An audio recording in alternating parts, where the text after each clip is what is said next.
do have the advantage of having announced our interim results earlier today, and therefore this is our presentation that revolves around those results, but I'm going to try and give you a bit more of an overview of the business while we go through it, rather than actually reading through all the bullet points that are in here. Bullet points are to take away to some extent. Also, being a residential developer, we can't but avoid have a load of exciting pictures of all of our developments littered throughout this presentation, rather than actual facts, but the facts are in here too, and therefore we'll drift past the photos as we go through.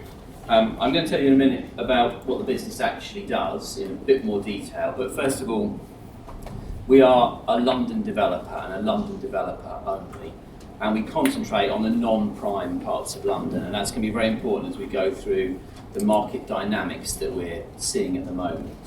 I'll come back to exactly what we do, but just to give you a kind of an overview of where we see the market at the moment, our view of the market, both short and long term, is very positive.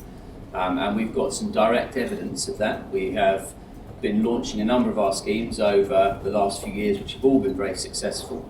And in the last 3 weeks, we've sold this development, or the development we saw on the previous page, City North, a picture of it here as well, very successfully and selling more than our expectations. I'll come back to that in a bit more detail in a moment. So the short-term marketplace has remained very strong after a little hiatus of activity around the EU referendum. But the long term is what's really important, and what we touched on just there. Our belief in building more homes in London it revolves around the fact that there is not enough supply in London. As long as you're supplying homes at the right price point, in the right locations, and as I'll show you in a minute, that's exactly what we're doing, then there is demand there. People are moving into homes, tenants, owner-occupiers, in huge numbers, and there are more people wanting to do that than we're actually able to deliver at the right price point. We've had a very successful few years in terms of building up the growth of the business. We made 3 million of profit before tax back in 2011 and just over 30 million of profit before tax in 2016. In that year we had a very strong first half. This year have got a very strong second half, and we'll go through why that means our actual numbers are down year on year for the interims, but actually that's entirely as expected. And the future for the business is much greater than that. We're still on track with all of our forecasts for the current year and the longer term. And just before I go into what we actually do, the 2 points at the bottom of that slide there are where we expect the business to be over the next few years. So we expect to deliver profit before tax in excess of 50 million by the year ended 31st of March 2019, and an awful lot of that is already in our pipeline and forward sold. I'll go through that in a minute. And also double the size of the business over the next 5 years. What do we actually do? As I said, we're a London developer, and we also build all of our own developments. So we are specialists in planning, designing and building developments. We act as the main contractor all the time. We don't employ a main contractor. We are the people who put together the subcontractors. We're in control of the building process. We're in control of the cost, and crucially, we're in control of the quality.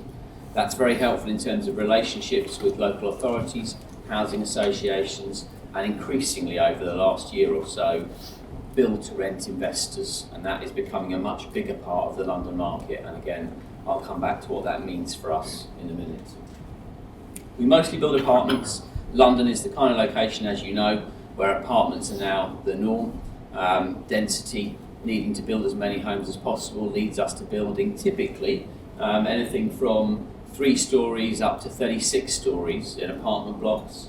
We do a few houses, but equally some of those developments include lots of other mixed use things, schools, churches, commercial buildings, all sorts of things that we have built in the past few years, and therefore are able to incorporate in developments going forward, and therefore able to extend our reach in terms of sites that we can actually look at, because we can deliver mixed-use schemes, always residential-led, because that's, after all, what we do.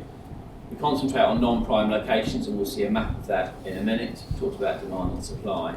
And we have built up a reputation for being a partner to local authorities, housing associations and lots of others over a number of years. So the business has been built up on being a family-friendly organisation. Although we've grown a lot over a period of time, I think we still retain that in the way we deal with other parties. This is our area of operation, so we operate in all of those boroughs that are coloured in, but we don't operate in the ones that aren't. There was mention earlier of the donut. It's not quite a donut for us because actually those prime locations extend quite a little bit out to the west. And we don't tend to look around the outer reaches of London in the south, east and west because the business is based just to the north of London and has built itself up really in the east and north parts of outer London in many ways. Our average price point is about £500,000 now. And that compares just under the London average overall, essentially. So that's where we operate. There's a little picture of the transport connections, and I'm sure we're all familiar with what the transport connections are like in London. We tend to focus on locations within that map that are close to transport links, where you can get into work quickly, you can get to places where you want to go out in the evening quickly. As you go further out in some of the outer boroughs, there might be great opportunities there, but it needs to be close to a transport link so that people can very quickly get to where they want to be. So we will concentrate on locations that have a station next door or nearby or something like that. I mentioned that we'd announced our interim results earlier this morning. I also talked about where they were. We built a lot of big developments, and those big developments do not fall evenly across the course of a year. So the handovers and the completions are what drives the profit, not what we're actually selling. We have about £700 million worth of forward sales secured for the future, things that will be recognised in the future from the year to March 31st or 31st of March 2017 onwards. All of that stuff forward sold, the profit will be recognised as it completes over the next 3 or 4 years and beyond in some cases. However, it's only recognised as it completes. Developments will therefore fall differently across the year, and that means we can have different weightings between half years. So the reason the interim profits are down in these numbers here is not because anything's gone wrong, it's because we had less properties completing. We couldn't have completed anything else or sold anything else in that period of time. So we had a very strong weighting to the first half in the year ended March 2016, as you can see by comparing the two numbers on the right hand side here. And a very strong weighting to the second half this year. In fact, we had only 85 handovers in the first 6 months of this financial year, compared to 282 in the previous year. And yet we've had another 140 in the 2 months since the end of the half year, and they're still going now. All the developments are on track, and everyone is completing. So from a confidence point of view, sales are going well, but also the people who have bought from us in previous years and are now completing on properties that are finishing now are paying the rest of their money, completing on the purchase. And furthermore, tenants are moving in if they're an investor, owners are moving in if they own the property themselves. There's a few bullet points that talk around and about the margins and things like that. I'll just touch on the margin because it's quite important in terms of the model that we're now creating in the business. We have moved significantly into the build-to-rent sector. And what the build-to-rent sector means is where institutional buyers are buying entire developments to rent them out in the future. That particular sector has taken off significantly in the last 12 to 18 months. And we're talking about people like M&G Real Estate, Aberdeen, Legal and General, AIG, specific build-to-rent developers and investors that come from the US, like Greystar. You may not be familiar with all of those names necessarily, but there are a lot of people involved in the market. We've been meeting a new investor every 3 weeks or so. And that just shows you that there are billions of pounds worth of money coming into this market. What it means is that you're de-risking schemes early in the process. You're not selling to individuals, you're selling to one investor. And that investor is forward funding the scheme. You don't need to put any money in terms of debt or equity. And I'll go through in a minute, we've got a slide specifically on build to rent, and I'll go through some of the other advantages that we see in that market in a minute. The reason that's important is for our margin. we target a gross margin when we're doing normal open market development of 24% before admin costs, finance costs and sales costs. If you ignore admin costs for a minute and you look at finance and sales costs, which are actually specific to each development, the gross margin after finance and selling costs is around about 16%. On the build to rent side of things, we're targeting a margin of 12 to 13%.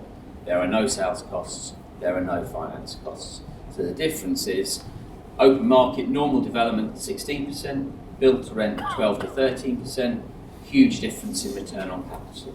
No debt, no equity from the build to rent side, therefore effectively infinite return on capital, not really measurable, compared to spending an awful lot of money investing into sites that make something like a 15 to 20% return on capital in the normal case. As a result of that, because we're now doing more build to rent and it's becoming a part of our business, it lowers the overall margin, but the actual individual margins, you can see the breakdown there in half one 2017. Open market gross margin 25.2, so ahead of target. Build to rent gross margin 12.8, and obviously again that 25.2 is before the selling and finance costs.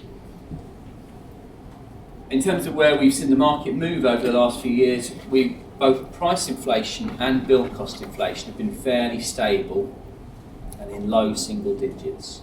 So I know you've probably heard a lot about what does it mean in terms of competition for labour, competition for materials, are you worried about build cost inflation, that sort of thing. So sales price inflation, which has been very high in the past and has enabled us to make more money on the back of that, is now in stable low single digits. Build cost inflation though, because construction has never really taken off and is still essentially far less than it should be in London.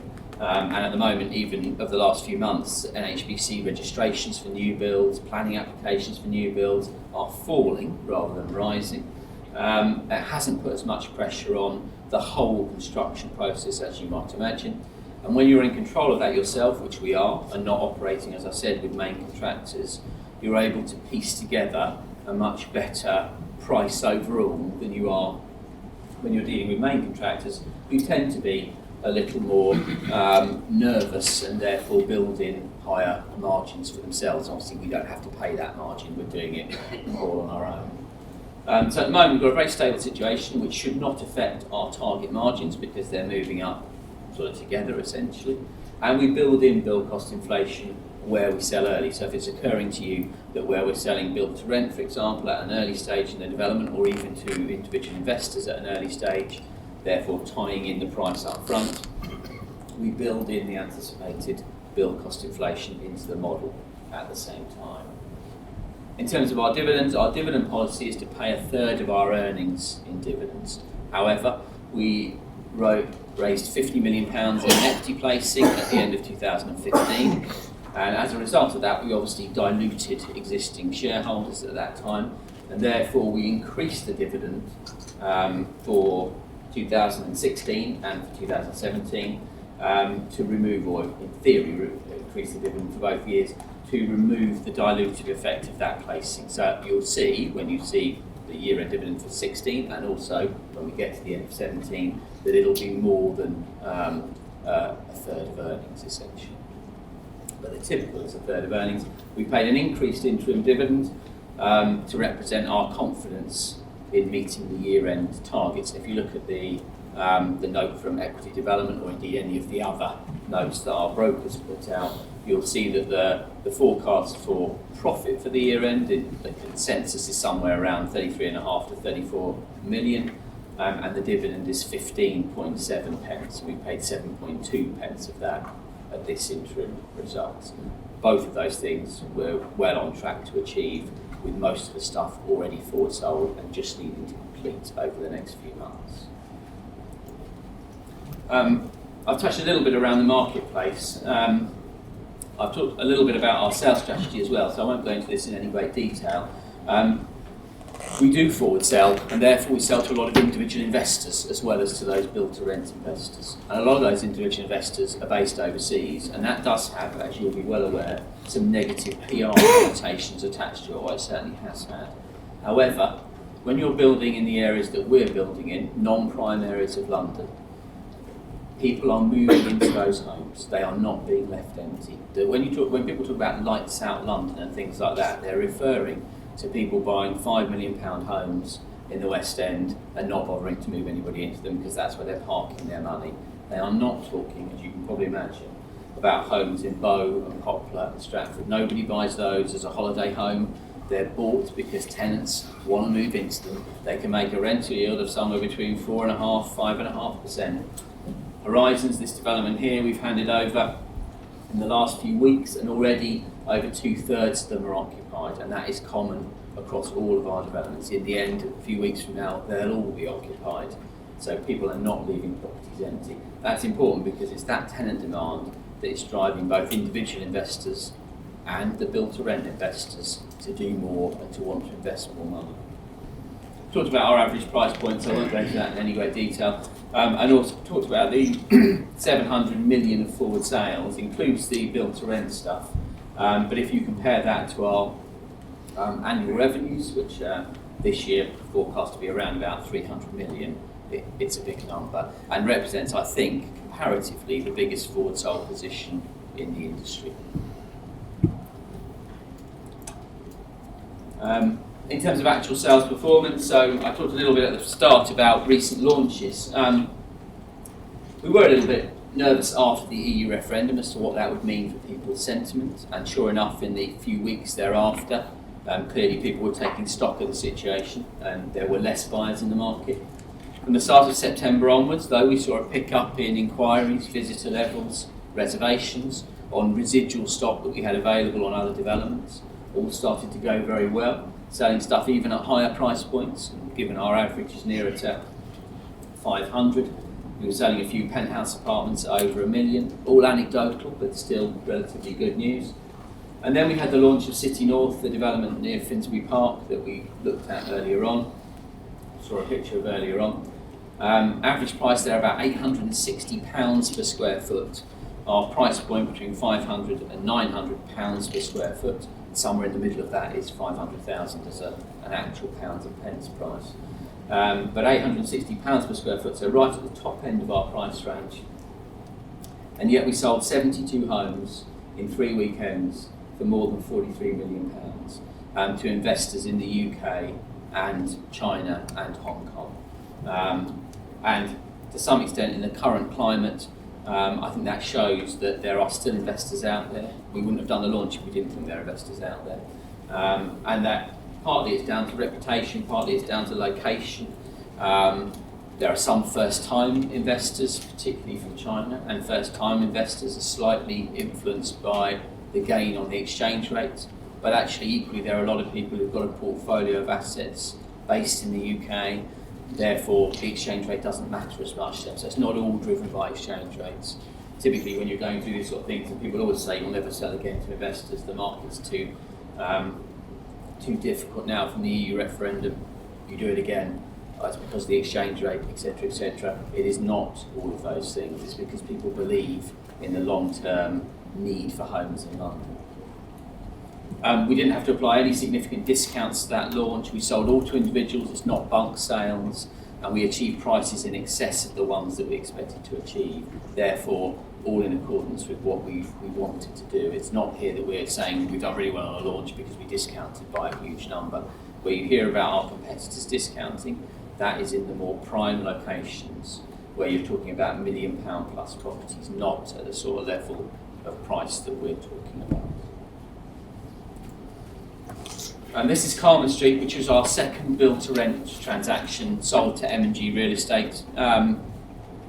As I said earlier on, this is becoming a much bigger part of the market. There's billions of pounds worth of money coming into this sector.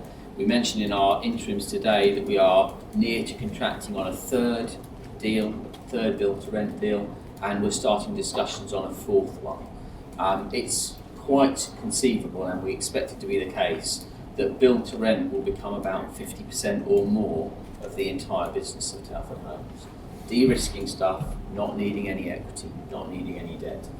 Apart from anything else, that's not the only advantage. So build-to-rent also has government support behind it.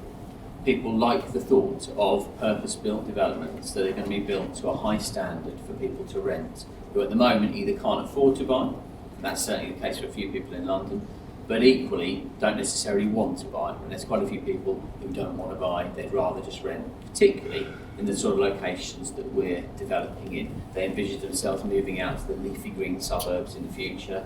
For now, they're happy to live quite close to a transport link to where they work, in an apartment in Stratford or Bow or wherever it may be. Apart from that, we also think that the market will move towards that in the end as well. So if you're a tenant and there are more of the M&Gs of this world putting whole developments on the market for rent, you've got to imagine if you're a tenant nowadays, are you going to want to rent from Mr. and Mrs. Smith, who own one apartment in one development? You've got to get in touch with them if your boiler breaks down. They're far removed from where you are. Or do you want to rent from M&G, who own the whole building, who have staff on site, who have facilities on site? It seems to me that the modern person will end up wanting to move into that kind of environment, and therefore the more of it there is, the more likely it is that it will draw the tenants towards it. Therefore it's important to be in that sector of the market. On top of that, at the moment, all we've done is sold developments we already own. So we've got a planning consent, we own them, and then we've sold them to a build-to-rent investor. Where I think the future lies is being able to buy sites together, get planning consents together, design the building to maximise the revenue for the build-to-rent investor, therefore maximising the money that they're paying us to deliver it, and forming long-term partnerships. And we are discussing some of those long-term partnerships with some of these investors now, where we will be able to do more of this, continuing to get these de-risk sales and doing it without putting any capital in. It means that we will have to think about, and we are thinking about, what do we do with the business going forward at that point. If you're not putting any capital in theory, you can just keep growing the business more and more and more and more, because you can just keep buying stuff, putting your money into those. But we will strike a balance between additional growth and reducing the level of debt that we've currently got in the business by using the cash that's coming in on the build-to-rent projects to just reduce the level of gearing that we need to deploy in the longer term. So it is a big part of the future, an emerging sector in the market, and we think we've got the right skill sets to work with the investors, because we know what we're doing in terms of finding the land, getting the planning consents, and, as I said earlier on, the fact that we build our own developments means that we're not having to they're not having to worry about getting a contractor and worrying about the quality versus the cost and things like that. In terms of looking forward in what we've got in our pipeline, we've got a development pipeline now of just over £1.4 billion. Again, to put that in context of the 300 million of revenue, roughly, per annum, it means that it'll deliver a lot of revenue over the next few years. It's probably ahead of the curve following an acquisition we went through of one of our competitors about a year ago now. But notwithstanding that, we then raised 50 million in the placing thereafter. We've got quite a lot of headroom in our 180 million revolving credit facility, and therefore we've got funds available to invest more and buy more sites, and there are plenty of opportunities out there. I know that some people, when they're based in London, tend to wonder where the sites are going to come from and where the land is. But actually, if you go further out, there are plenty of opportunities, plenty of things that can be developed in the future. We have just agreed terms on a significant joint venture site in East London. We're looking at a lot of other schemes as well, and we don't really have any concern that we can keep adding to that pipeline, both from a point of view of normal open market sale and the build-to-rent stuff going forward. From a planning point of view as well, some of the things that the GLA are trying to do and that the government are doing, we're not focused now anymore on the demand side. We can't sit there and say we're having a successful launch of City North and then claim that stamp duty is a problem. It isn't. Therefore, we're not worried about that. What we're worried about is improving the supply side of the business, making sure that we can get planning consents quicker, making sure that land comes to the market quicker that's government owned, and making sure that you then deliver the schemes, you've got the skill sets in place, etc., etc. And all the things that the government and the GLA are doing to improve that are helpful, albeit slow. And some of those things where they're removing viability studies and things that you have to do to prove the value of schemes will help to speed the process up. So I think we've got a situation where the government and the Mayor of London are firmly behind the need to build more homes. It seems very unlikely there'll be some negative regulation that impacts us over the coming months and years. I touched briefly on the balance sheet, although I won't go into this in too much detail. Please feel free to ask questions on it when we get to the end.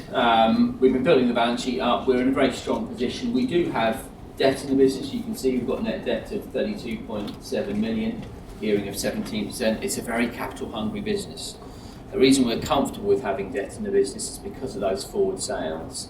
If you compare the level of borrowings we've got there, 53.5 million to 700 million of forward sales, revenue that's coming in, revenue that's secured by 20% deposits in the main, if not sometimes more than that with the build to rent contracts, and that very rarely ever fails to complete. So where we've had forward sales in the past, I think over the last 10 years we've had, over the last 8 years rather, since the market crash in 2008, we've had about 6 out of 15, 16, 1800 homes fail to complete.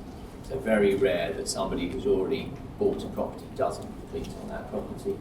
And even before that, during the crash, those that didn't complete were resold for the same price and things like that. So actually we feel very secure in the forward sales position and very secure in terms of the level of borrowings that the business has got. We've got a 180 million facility, and in theory we could use that more in the future, but equally if we do more of the build to rent, then we won't need to use as much of that debt facility, obviously, because it doesn't need debt. I've sort of gone through some of those bullet points in covering that off. And then perhaps just finally giving a quick sort of overview of where we are and covering back over some of those points. We are very confident in both the short and the long-term outlook for the business, even in the context of Brexit. Brexit hasn't changed the fact that more people are going to want to live in London. It won't change the population. They are not going to pull a boat up outside London and send everybody home that doesn't come from the UK. We're going to need more homes one way or the other. It's needing more homes that drives us to build the business up, that drives us to have some growth aspirations. It's also needing more homes that is creating the demand that we're currently seeing, and the success of the City North launch, the uplift in demand from build to rent investors is all coming about because they can see the same dynamics that we can see. And as long as we keep building in the same locations at the same price point, not moving into prime locations, something that people can actually afford. There are plenty of people who can't afford it, you've got to appreciate that. But on the other hand, there are lots of people at 500,000 circa who can and can afford the rents as well. Then we'll be doing the right thing in terms of building something that can try and at least meet some of that demand and supply gap. We've got a very strong forward sold position. We're in a very good position in terms of security in the business. We've got partnerships forming in the build to rent sector that I think will be really important, as I've outlined, to the business going forward. And as we said right at the outset, we are confident in delivering on the market expectations for the current year, March 2017, and equally confident, a lot of it forward sold, in delivering annual pre-tax profit in excess of 50 million by March 2019, and doubling the size of the business over the next 5 years. And what that really means is moving from a business that was delivering about 600 homes a year and a 30 million of profit to a business delivering over 1,200 and over 60 million 5 years from now.